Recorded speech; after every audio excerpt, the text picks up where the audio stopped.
Halo dan tetap di AutoNet Max dengan Audi. Ya, kita tahu ya, sebulan yang lalu kurang lebih kita dapat preview, tapi diem doang.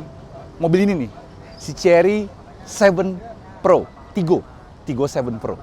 Tapi kali ini kita dapat kesempatan eksklusif preview, jalan dong, kita cobain mobilnya seperti apa feelingnya.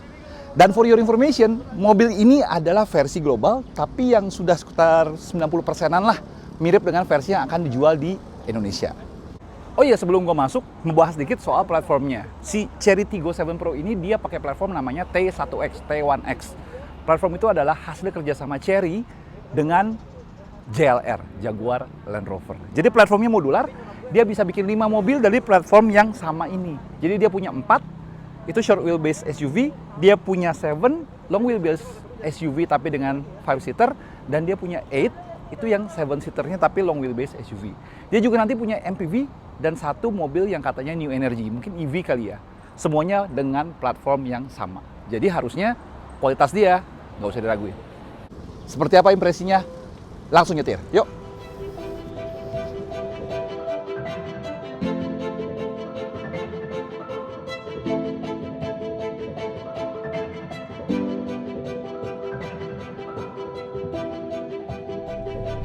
Nah, gue berani bilang gue media pertama yang duduk di mobil ini dan nyetir.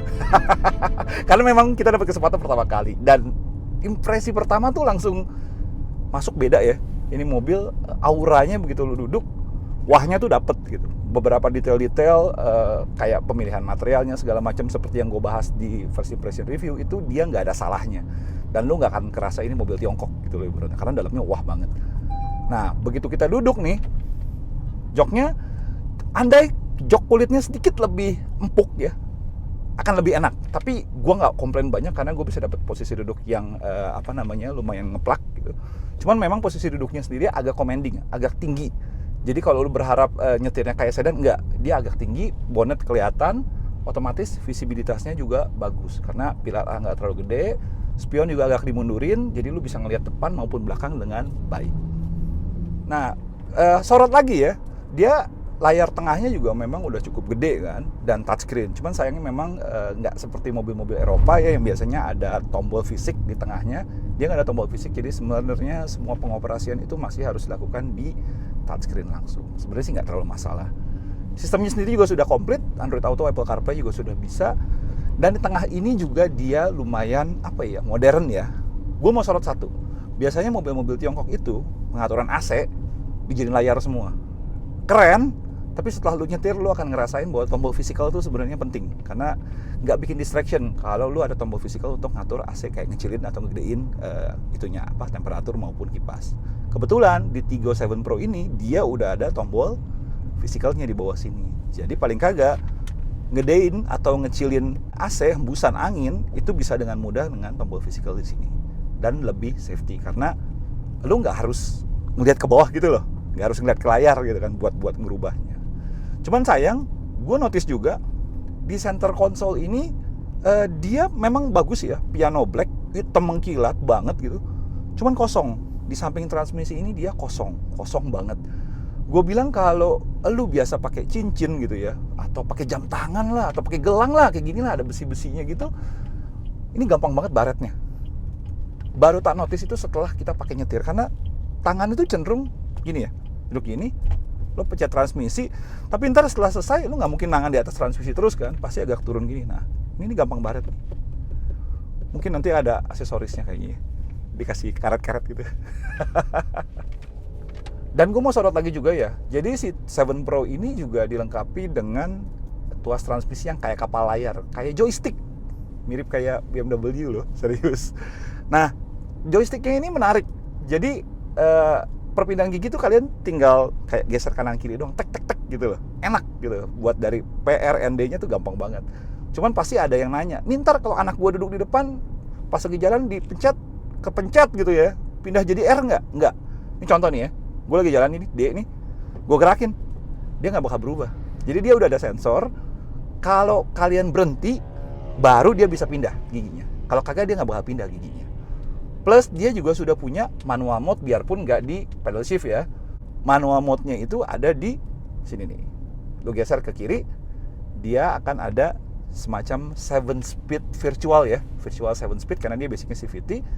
Ini bisa lo geser-geser atau pindahin dari sini. Dan satu lagi yang gue suka dari mobil ini adalah begitu lo tutup pintu, kedap, bener-bener kedap. Ada suara cuma sayup-sayup doang. Ini bener-bener improvement sih jauh banget ya, langsung kerasa premiumnya gitu loh. Loh kan, itu cuma sayup-sayup doang gitu loh. Kekedapannya termasuk yang bagus buat levelnya dia. Nah, sekarang kita masuk ke driving dynamic-nya seperti apa. Pertama dari setir dulu. Setir, kalau kalian taruh di eco, kecepatan rendah, enteng banget, asli enteng banget. Agak nggak ada feel sih, kalau gue bilang sih. Tapi begitu kalian agak kencengan, setirnya memberat dengan gradual ya. Atau kalau kalian pindahin ke sport mode, dia ada bobotnya lah. Akurasinya cukup baik nih. Biarpun nggak sampai linear banget. Cuman memang feedback seperti halnya sebuah EPS, feedbacknya kurang. Nggak kerasa sih jalanan. Tapi ya buat easy driving ini cocok sebenarnya sih. Gua nggak demen easy driving. Itu setir, suspensi. Nah, suspensi yang mau gue puji, suspensinya tuh refine. Dia tuh dalam kategori dibilang sampai empuk banget sampai ngayun enggak, tapi dibilang keras juga enggak, pas gitu loh suspensinya tuh. Keempukannya kejaga, mobil kerasa stabil nih, kayak gini nih. Tuh. Pindah kanan kiri juga body roll memang ada, tapi nggak sampai signifikan banget. Dan enak gitu loh buat lo cruising atau buat nekak-nekuk juga masih dipakai, masih enak gitu. Ntar kita coba tarik dikit ya di depan ya. Nah, sekarang kita masuk ke sektor performanya atau mesinnya. Untuk spek ini, si 7 Pro ini dia pakai 1500 cc turbo, powernya sekitar 155 HP dan torsinya sekitar 230 Nm. Kasarnya dia sekelas sama mobil-mobil 2000-an cc NA lah istilahnya. Powernya enak, halus. Dia pakai CVT dengan 7 percepatan virtual. Dan kalau kalian tarik nih ya,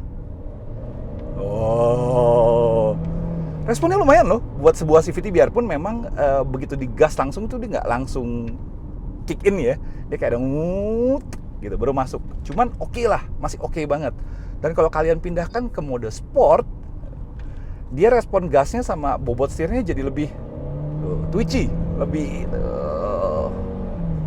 udah 90 nih, udah 100. Responnya lumayan banget. Mesinnya lumayan linear, vibrasinya juga nggak sampai gimana banget, dan suaranya gue lumayan demen, agak ada suara kayak gitu dari depan, nggak sampai annoying tapi lumayan sporty lah. Dan mobil ini nih, kalian pindah-pindah gini, seperti tadi gue bilang ya, suspensinya masih cukup mumpuni, biarpun memang kalau kalian push banget kerasa ada lah body roll sedikit di belakang. Sekarang kita bahas sedikit mengenai feature safety-nya. Sebenarnya lumayan ya, safety airbag berapa titik biasalah. Terus dia udah ada blind spot juga, ada indikator di situ. Kalau ada mobil atau ada motor di belakang itu dia nanti kasih ujuk gitu buat warning. Dan ada yang gue suka nih. Jadi dia kalau di kecepatan rendah ya, di bawah 20 km per jam, kalian pencet send, ininya akan keluar berubah. Layarnya akan ngasih unjuk 360-nya kondisi sekitarnya seperti apa. Jadi yang dia maksud adalah begitu kalian dalam kondisi pelan seperti ini, itu kan biasanya mau cari parkir atau lagi manuver di agak crowded gitu ya ibaratnya. Ini dia akan ngasih bantuan buat ngelihat sekelilingnya seperti apa. Plus ini sudah 3D, jadi lucu tuh. Jadi kayak ada kamera dari bird's eye view, kelihatan itu mobilnya lagi ngapain sih di sekelilingnya. Ngebantu banget. Untuk instrumen panelnya sendiri ya, dia udah full digital, dan kalau kalian rubah-rubah modenya tuh dia latar belakangnya berubah. Kalau Eco tuh dia agak keijo-ijoan, kalau kalian pencet sport dia jadi merah. Dan informasinya lumayan banyak banget, bukan lumayan banyak lagi. Dia ada fuel consumption, jarak tempuh dan lain-lain, dan kalian juga bisa lihat di sini multimedianya seperti apa. Kalian lagi muter multimedia seperti apa, radio atau lagunya nanti muncul di sini judulnya. Terus juga tire pressure. TPMS-nya juga kelihatan pressure tire-nya seperti apa, plus arahan atau logo indikatornya untuk cruise control. Jadi di sini kelihatan nanti cruise controlnya seperti apa, kalian bisa setting dari sini dengan kecepatan dari sini. Ini enak ya, clean ya, tampilannya nggak terlalu rumit gitu kan. Jadi kalian tetap bisa konsentrasi waktu nyetir. Nah ini gue lagi nyobain cruise controlnya, jadi tinggal setting ya kecepatannya kalian mau berapa, tinggal plus minus dari sini kalian setting. Cuman memang sayangnya dia bukan yang adaptif, jadi tetap kita harus ngerem, tapi bisa stabil. dia akan nyesuaiin sendiri. Enaknya tuh, dia narik tuh ya, gas gua angkat. Enaknya itu sih, ini kebayang sih buat kita pakai jalan jauh gitu ya, Trans Jawa gitu, wah bakal nyaman banget.